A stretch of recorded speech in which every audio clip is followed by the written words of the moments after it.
Halo Sofi, gimana kabarnya hari ini? Halo Bang Tes, aku baik-baik saja. Terima kasih. Kamu gimana kabarnya hari ini? Ya, baik. Saya ingin membahas mengenai sebuah fenomena baru yang sedang viral hari-hari ini, yaitu mengenai Worldcoin, di mana semua orang berbondong-bondong datang dengan sukarela untuk di-scan retina matanya hanya untuk mendapatkan 800.000 rupiah. Ini sangat gila sekali.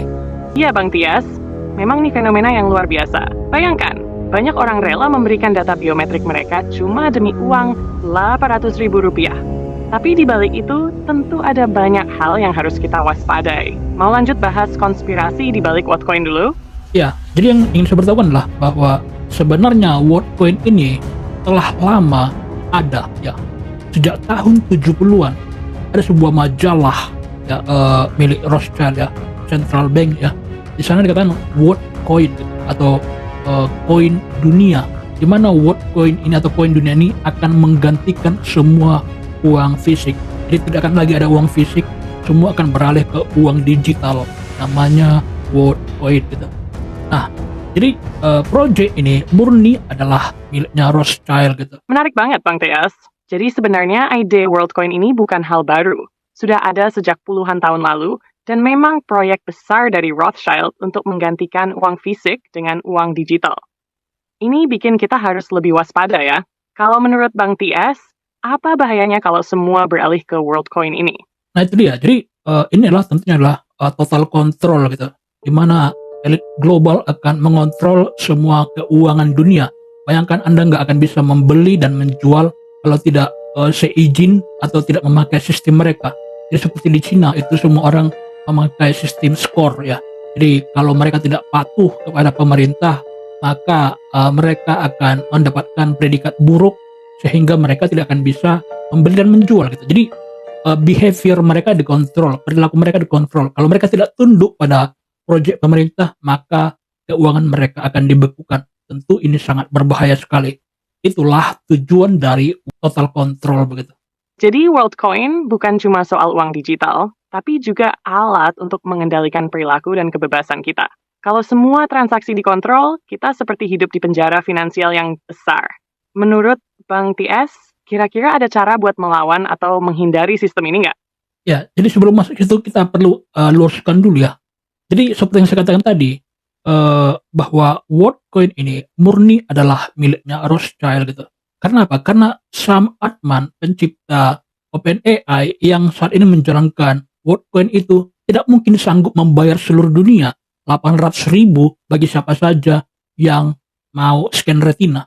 Coba berapa sebenarnya total kekayaan Sam Altman agar kita bisa menilai mungkinkah dia sanggup membayar seluruh dunia? Iya, benar banget. Jadi jelas, bayar 800 ribu per orang untuk seluruh dunia itu butuh duit luar biasa besar. Betul. Sam Altman sendiri kekayaannya jauh dari cukup buat itu. Menurut Forbes, kekayaan Sam Altman diperkirakan mencapai 1,5 miliar dolar AS per Mei 2025. Oleh karena itu, tidak mungkin dia bisa membiayai seluruh dunia untuk scan retina tersebut. Makanya, balik lagi ke siapa yang punya uang dan kekuasaan sebesar itu. Rothschild yang punya jaringan besar di dunia keuangan global. Menarik ya, bagaimana semua ini saling terkait. Nah itu dia. Jadi bagaimana mungkin dengan kekayaan sekitar 24 triliun dia sanggup melakukan itu, membayar semua orang di seluruh dunia 800.000 hanya sekali scan retina. Siapa lagi yang bisa melakukan ini kalau bukan institusi besar seperti BlackRock, Vanguard, yang semuanya adalah milik Rothschild begitu. Jadi kan saya katakan bahwa Worldcoin itu adalah proyeknya Rothschild gitu. Nah kemudian yang menarik lagi adalah setelah kemunculan Bitcoin ya, itu Worldcoin tenggelam gitu. Karena Worldcoin itu adalah terdesentralisasi, sedangkan Worldcoin itu adalah CBDC atau Central Bank Digital Currency atau tersentralisasi, atau dia adalah bank sentral gitu, tapi dalam bentuk project digital gitu. Kenapa project ini bisa begitu populer? Karena orang mengira dia sama dengan Bitcoin atau dia sama dengan cryptocurrency gitu, karena orang sudah tahu dengan cryptocurrency, orang sudah hafal dengan uang digital gitu. Jadi ketika Worldcoin tadi datang dengan menjual nama uang digital, semua orang mengira ini adalah kesempatan emas mendapatkan uang secara cuma-cuma begitu. Padahal dia sangat berbeda sekali. Betul banget, itu poin pentingnya. Orang sering bingung karena WorldCoin dibungkus dengan istilah uang digital. Betul. Padahal prinsipnya sangat berbeda. Bitcoin dan cryptocurrency lain itu desentralisasi, bebas dari kontrol satu pihak. Sedangkan WorldCoin justru CBDC yang dikendalikan institusi besar, jadi bisa mengontrol siapapun secara total. Ini bikin orang gampang tertipu karena mereka Betul. pikir WorldCoin sama-sama bebas seperti Betul. Bitcoin. Padahal sebenarnya alat kontrol terselubung dari kekuatan besar macam Rothschild dan aliansinya. Jadi itu kita udah fix ya bahwa WorldCoin ini adalah miliknya Rothschild. Dan apa tujuan Rothschild membuat uang digital tentu tidak lain dan tidak bukan adalah untuk total kontrol, agar semua orang dikontrol behaviornya, perilakunya dikontrol oleh otoritas setempat begitu. Sedangkan Bitcoin justru menghancurkan struktur yang sedang dibangun oleh CBDC tadi. Betul, Rothschild dan kelompoknya memang ingin kendali penuh lewat uang digital itu. Mereka bisa memantau dan mengatur semua transaksi, bahkan mengatur siapa yang boleh beli atau jual berdasarkan skor atau kepatuhan. Nah, Bitcoin justru kebalikannya, mendorong kebebasan finansial tanpa kontrol pusat. Makanya, proyek seperti WorldCoin jadi bahaya kalau sampai diterima luas, karena itu pintu masuk kontrol total dari elit global. Ya, Sofi, sekarang kita akan bahas topik kedua. Apa bahayanya bagi orang-orang yang mau melakukan scan retina? Jadi tolong Sofi kamu ingatkan kepada semua orang, mengapa mereka harus menolak scan retina tadi? Apa bahayanya? Jadi, bahaya utama dari scan retina ini bukan cuma soal data pribadi yang bocor, tapi ini seperti kamu kasih kunci paling rahasia dari tubuh kamu ke pihak yang nggak jelas. Retina itu unik banget, seperti sidik jari mata yang nggak bisa diganti. Kalau data ini disalahgunakan, mereka bisa mengawasi kamu terus, mengontrol akses ke uang, hingga mengatur kehidupanmu tanpa kamu sadar. Intinya, ini jebakan untuk bikin kamu tergantung sepenuhnya pada sistem mereka. Jadi, jangan pernah rela mata kamu di-scan untuk proyek yang sebenarnya mengancam kebebasan dan privasi kamu. Memangnya apa saja hubungan dari retina tadi dengan data pribadi kita? Oke, jadi data retina itu bukan cuma foto mata biasa, tapi bisa jadi kunci akses yang sangat sensitif. Selain dipakai untuk verifikasi identitas keuangan seperti transaksi digital atau akses rekening, data retina bisa juga dipakai untuk mengontrol akses ke fasilitas penting, mengatur sistem keamanan, bahkan bisa dipakai untuk tracking lokasi dan aktivitas pribadi. Jadi kalau data itu jatuh ke tangan yang salah, bisa jadi alat pengawasan besar-besaran yang sangat berbahaya. Kamu mau aku jelasin lebih detail soal salah satu dari itu? Ya, silakan.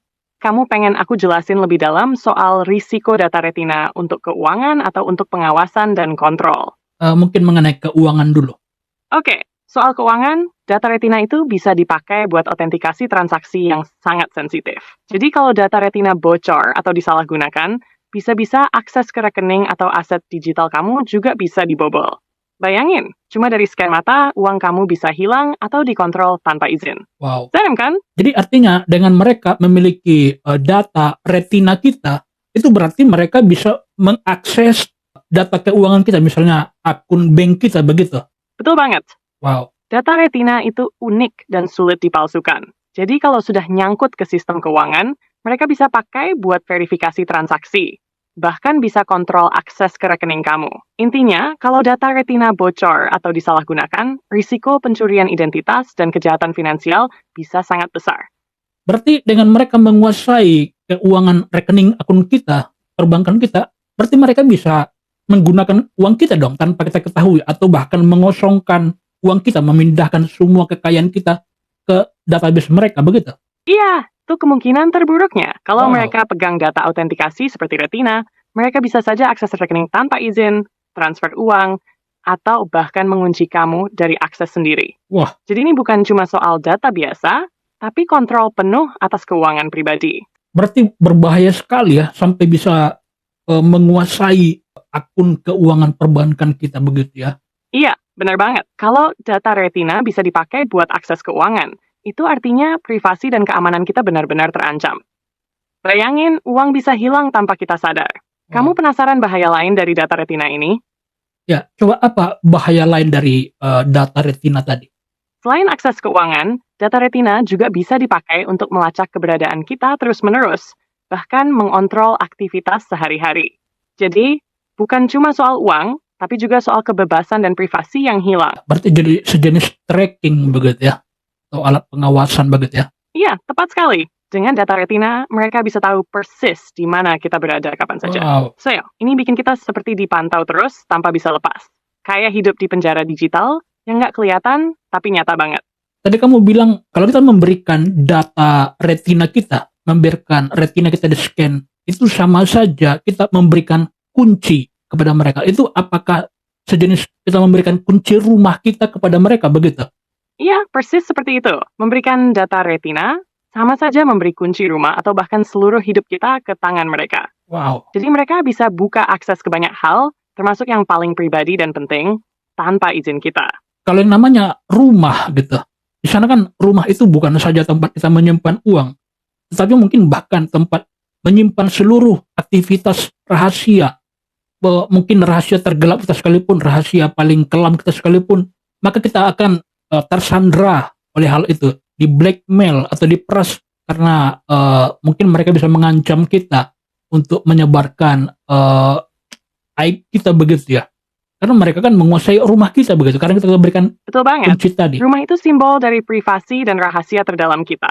Kalau mereka pegang kunci itu, bukan cuma soal uang, tapi semua rahasia yang bisa dipakai buat ancaman, pemerasan, atau Wow. blackmail. So, mereka punya senjata kuat untuk mengontrol dan mengancam kita kapan saja. Ngeri banget ya? Pantas mereka berani membayar 800.000 rupiah hanya untuk sekali scan retina gitu. Ternyata orang-orang tadi mikirnya, terutama di Indonesia, saya membaca komen-komen mereka justru memujinya gitu, karena hanya dengan scan retina mereka dibayar 800.000 rupiah, padahal pemerintah belum tentu mau memberikan sekardus Indomie, tapi ini dibayar 800.000 rupiah, mereka justru bertepuk tangan, memberikan jempol dan memuji Worldcoin tadi. Ini gila sekali gitu. Betapa bodohnya orang Indonesia kalau begitu ya. Bahkan mereka sampai berbondong-bondong gitu, bayangkan.